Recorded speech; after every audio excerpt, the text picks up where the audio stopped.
Hey, it's Jared. This is going to be my first impressions of shooting with the ZV-E10 II. Now, I just got done with a 30-day challenge of shooting with the RX1R III, and I wanted to shoot with it every single day for 30 days to really get a good idea of whether or not that camera is worth the money. So I thought, I am constantly recommending the ZV-E10 as a budget, good introductory level camera for someone who wants a sub $1,000 mirrorless camera. Maybe they're a beginner, someone just getting started, or they're moving up from a point and shoot. And the ZV-E10 and now the ZV-E10 II is a lot of performance packed into a small camera body. Now, most people would think that this camera is for vloggers because Sony kind of markets it that way, that this is a photo and video hybrid camera for creators or vloggers. But this is a fantastic camera that shoots amazing images, has great video capabilities as well. And I'm going to spend the next 30 days shooting with this camera as my daily carry camera. Now, I started on September 1st with this camera, so I have a couple of days under my belt so far.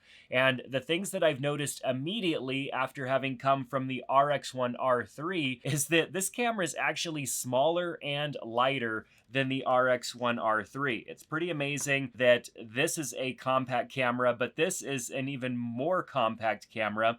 The body is about the same size. There's a little bit more of a grip on the ZV-E10 II, and the lens is actually smaller. So after having jumped right into this camera, after getting back from shooting a conference with a Sony A1 II, and also with the RX1 III, I thought that I was going to be on the struggle bus with this camera. I thought the autofocus wasn't going to be fast enough for me. I thought that there were going to be things that were going to drive me insane about this camera right away. That absolutely was not the case. I was shooting for about an hour on day one with this camera just out in my front yard. As the sunset went down, just images around the yard, captured a selfie of my wife and I, and some photos of my dog. And this camera was keeping up with everything that I was wanting to capture. There was not one moment where I was missing a shot. And so far, my expectations have been exceeded. And I've had this camera for a while. I actually bought this camera earlier this year, and I've been working on a quick start guide course for the camera and the rest of the ZV-E series cameras. But I haven't taken it and decided to carry it daily and shoot with it as if it was my primary camera.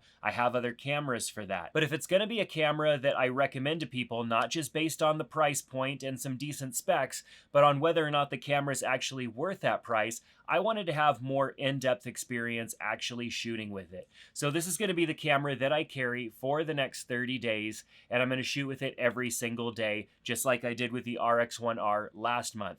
You could follow along. I'm actually posting more often to the 48 North photo website, so I'll link to that down below. I already have a whole bunch of images that I've captured with the camera there, and I'll be sharing more about my experience in the photo notes section. Joining 48 North Photo is actually a great way to support what I'm doing with this camera, other cameras, and the information that I'm publishing there on the website. So you can head on over to 48northphoto.com to see the photos that I've been capturing. And if you do decide to join, you're going to get access to my full course library. So just to walk around this camera really quick, it has an articulating display that flips out and folds and closes so that you can protect your display.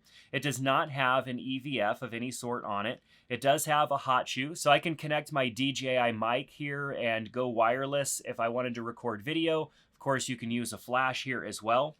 On the side of the camera, we have the SD card slot. We also have a 3.5mm jack for audio recording. It also has the USB Type-C, which is not only for charging the camera or for transferring images to your computer, but allows this camera, when connected to a computer, to be a USB webcam. So you can use this as a webcam, which just adds additional functionality. I'll definitely be testing that out throughout this month. The camera uses the newer style Sony battery, which means it has really good battery life, and that's great because you might be shooting a lot of video with this camera, and having good battery life is going to be pretty important there. On the top of the camera, you've got an easy toggle switch to go between photo, video, and S&Q mode. And a nice feature is not only just having the shutter here with a toggle for zoom if you have a power zoom enabled lens, but we have a nice big recording button here as well. So my initial experience with this camera has been really great. I mean, it's a $700 to $800 camera depending on how you configure it out of the box, and it's not not a slouch in comparison to other cameras that I have that are easily 3, 4, 5, 6 times the amount